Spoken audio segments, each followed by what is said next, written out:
विद्यार्थियों, आज हम प्रश्नावली 1.2 से संबंधित पहले प्रश्न की चर्चा करेंगे। इस प्रश्न में यह दिया है कि यदि किसी समुच्चय A पर R का तुल्यता संबंध हो तथा Z रिलेशन X और Z रिलेशन Y हो तो सिद्ध कीजिए कि X रिलेशन Y जहाँ X by Z A के अवयव हैं। तो यहाँ महत्वपूर्ण बात यह है कि तुल्यता संबंध का मतलब क्या है। तुल्यता संबंध का मतलब यह है एक ऐसे संबंध से है जिसमें वह सभी गुण हों, जैसे स्वतुल्य, सममित और संक्रामक तीनों गुण हों इसमें, तो ये तुल्यता संबंध कहलाता है। तो इसमें एक संबंध दिया हुआ है कि Z रिलेशन Y और क्या दिया है, Z रिलेशन Y दिया है और Z रिलेशन X दिया है, Z रिलेशन X। तो हम इसमें देखते हैं कि और हमको बताना है कि सिद्ध कीजिए बोल रहा है कि X रिलेशन Y, यानी इसमें हमको संक्रामकता नियम को सिद्ध करना है। तो सबसे पहले हम इसको लेके चलते हैं Z रिलेशन X और Z रिलेशन Y दोनों को लेकर चलेंगे और हम सिद्ध कर देंगे कि X रिलेशन Y है। तो यहाँ हम महत्वपूर्ण चीज़ है, यहाँ देखने की बात है कि अगर हम, चूँकि ये तुल्यता संबंध है और दिया है Z रिलेशन X, तो हम इसको X रिलेशन Z कर सकते हैं। कैसे? सममितता से। सममितता क्या बताता है कि अगर Z का X से है तो X का Z से रिलेशन ज़रूर होगा। चूँकि तुल्यता संबंध है इसलिए सममितता का गुण निश्चित रूप से होगा, इसलिए ये गुण है इसमें। तो जब X का रिलेशन Z से है, X का रिलेशन Z से है और Z का रिलेशन Y से है, यानी X का Z से और Z का Y से, तो संक्रामकता से क्या हो जाएगा, X का रिलेशन Y से है। यानी दो इसमें तुल्यता के दो गुण इसमें लागू हुए, सममित और संक्रामकता। दो गुणों से हम सिद्ध कर दिए कि X रिलेशन Y है। इस प्रकार से तुल्यता संबंध में स्वतुल्य, सममित और संक्रामक तीनों गुण होते हैं। इन तीनों गुणों का उपयोग करते हुए किसी भी कथन को सिद्ध किया जा सकता है। हम अगले प्रश्न की ओर बढ़ते हैं। अगला प्रश्न है कि यदि एक समतल में समस्त त्रिभुजों का समुच्चय A है, A पर परिभाषित संबंध A B और डेल A बराबर B अर्थात A रिलेशन B है। त्रिभुज का क्षेत्रफल त्रिभुज B का क्षेत्रफल, तो दर्शाइए कि R एक तुल्यता संबंध है। तो इसमें से स्पष्टता है हम देखते हैं कि माने इसमें बोल रहा है कि त्रिभुज A का क्षेत्रफल त्रिभुज B के क्षेत्रफल के बराबर हो।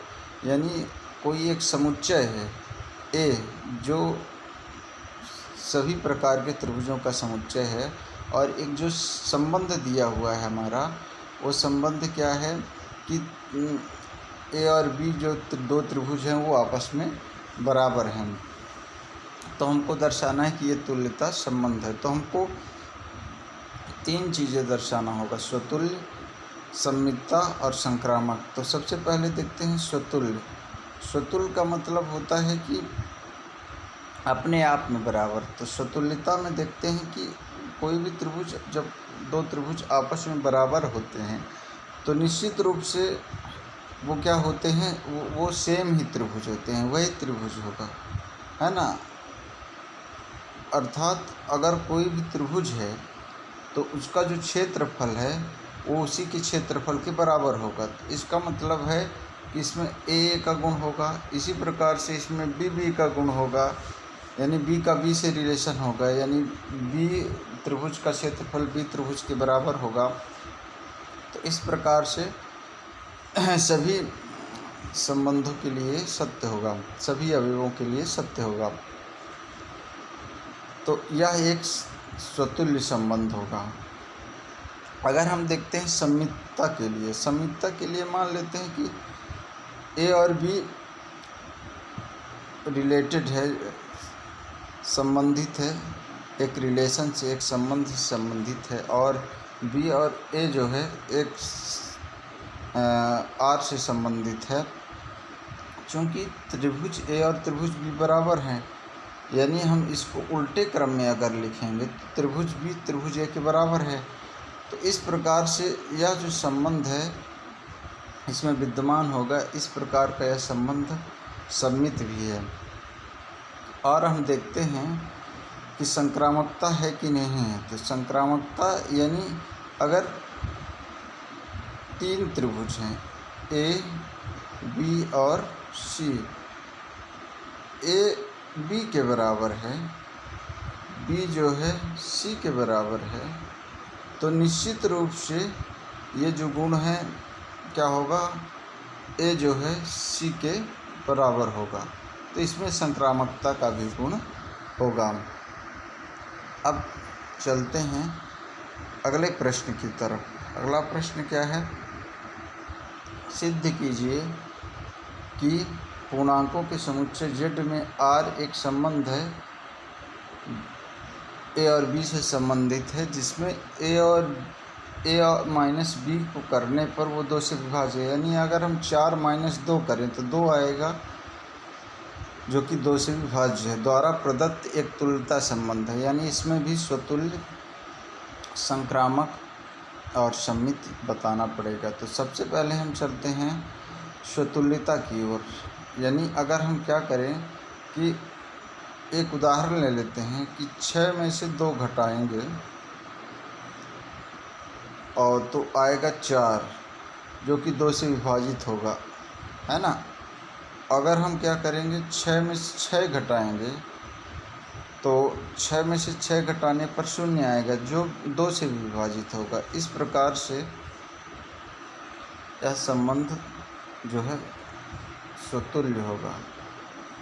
अब हम मान लेते हैं कि ए और बी जो 2 अवयव हैं, पूर्णांकों के समुच्चय Z से संबंधित हैं। तो अगर हम मान लेते हैं कि ए माइनस बी जो है, ए और बी 2 अलग अवयव हैं, ए माइनस बी 2 से विभाज्य है, ए माइनस बी 2 से विभाज्य है। तो अगर हम इसको क्या कर लेते हैं कि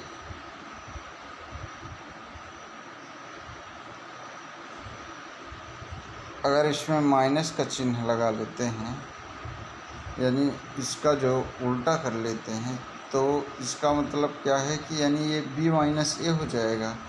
यानी अगर b माइनस ए को 2 से विभाज्य करते हैं, यानी इसका उल्टा, तो इसका मतलब क्या है कि इसको अगर यहाँ से माइनस कॉमन ले लेंगे तो ये बच जाएगा ए माइनस बी बन जाएगा। यहाँ जो दिखाया गया है वो b माइनस ए को ए माइनस बी बना के दिखाया गया है। यानी एक उदाहरण ले लेते हैं कि अगर 4 जो है 2 से विभाज्य होगा तो -4 भी 2 से विभाज्य। यहाँ -4 पूर्णांक के अंतर्गत ही आता है ना। इस प्रकार से यह किस गुण को पालन करने लगा, सममित गुण को पालन करने लगा। अब बात करते हैं संक्रामकता की। तो इसमें ए बी और सी 3 अवयव हैं जो पूर्णांक में धनात्मक और ऋणात्मक दोनों प्रकार की संख्याएं आती हैं। ए का बी से रिलेशन है, बी का सी से है। अर्थात अगर ए माइनस बी 2 से विभाज्य है और बी माइनस सी 2 से विभाज्य है, तो इसमें देखते हैं कि क्या ए माइनस सी भी 2 से विभाज्य होगा। तो ए का बी से रिलेशन है, बी का सी से रिलेशन है, यानी ए माइनस बी 2 से विभाज्य है और बी माइनस सी 2 से विभाज्य है। तो हम क्या करते हैं कि इसको दोनों को जोड़ देंगे, ए माइनस बी और बी माइनस सी। चूँकि दोनों 2 से विभाज्य होगा तो इनका योग भी दोनों से विभाज्य होगा। तो जोड़ने पर क्या होगा, ये माइनस बी और प्लस बी कैंसिल हो जाएगा, तो ये बचेगा ए माइनस सी। यानी a माइनस सी भी 2 से विभाज्य होगा। तो इस प्रकार से इसमें संक्रामकता का भी गुण पाया जाता है। तो इस प्रकार का जो संबंध है वह तुल्यता संबंध है। अब अगले प्रश्न की बात करते हैं।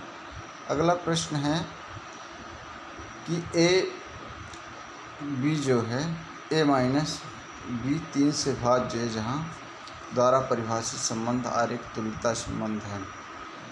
तो सबसे पहले हम देखते हैं कि स्वतुल्य वाला गुण। स्वतुल्य वाला गुण में हम देखेंगे कि अगर स्वतुल्य का मतलब जो अवयव हैं उनको लेने पर वो 3 से विभाज्य हो। तो जैसे ए माइनस ए ले लेंगे तो वो 3 से विभाज्य होगा।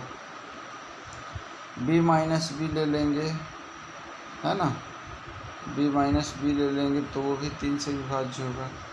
इस प्रकार से इसमें स्वतुल्य का गुण होगा। अब दूसरी बात करते हैं। दूसरा क्या है कि ये सम्मित का गुण। सम्मित का गुण में हम देखते हैं कि अगर ए माइनस बी अगर विभाजित हो रहा है, ए माइनस बी विभाजित हो रहा है 3 से,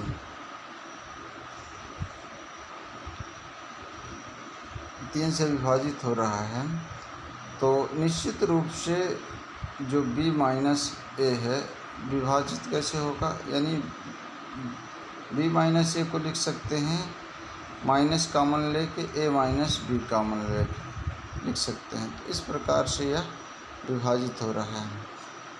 अब यहाँ देखने वाली बात यह है कि एक उदाहरण से भी हम इसको समझ सकते हैं कि अगर 6 जो है 3 से विभाजित हो रहा है तो -6 भी 3 से विभाजित होगा।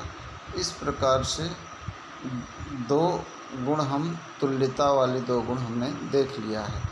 अब बात आती है तीसरे गुण की। तीसरा गुण क्या है? संक्रामकता का गुण। संक्रामकता के गुण में हम 3 अवयव लेंगे, 3 पूर्णांक लेंगे। जेड का अर्थ होता है पूर्णांक। पूर्णांक लेने पर ए बी सी 3 पूर्णांक लेते हैं, ए बी सी। इन तीनों पूर्णांकों में हम देखते हैं कि अगर जो है हमारा a माइनस बी 3 से विभाज्य है और b माइनस सी भी 3 से विभाज्य है, तो अब यहाँ देखते हैं कि a का रिलेशन b से और b का रिलेशन c से। तो यहाँ से देखेंगे कि अगर a minus B plus b minus C करेंगे तो ये भी विभाज्य होगा 3 से। तो ये तुम्हारा कैंसिल हो जाएगा। इस प्रकार से 3 से विभाजित होने वाला हमारा बन जाएगा a माइनस सी। तो इस प्रकार का अगर a का b से रिलेशन है, b का c से रिलेशन है, तो निश्चित रूप से a का c से रिलेशन है। तो इस प्रकार से इसमें तुल्यता का संबंध है। धन्यवाद।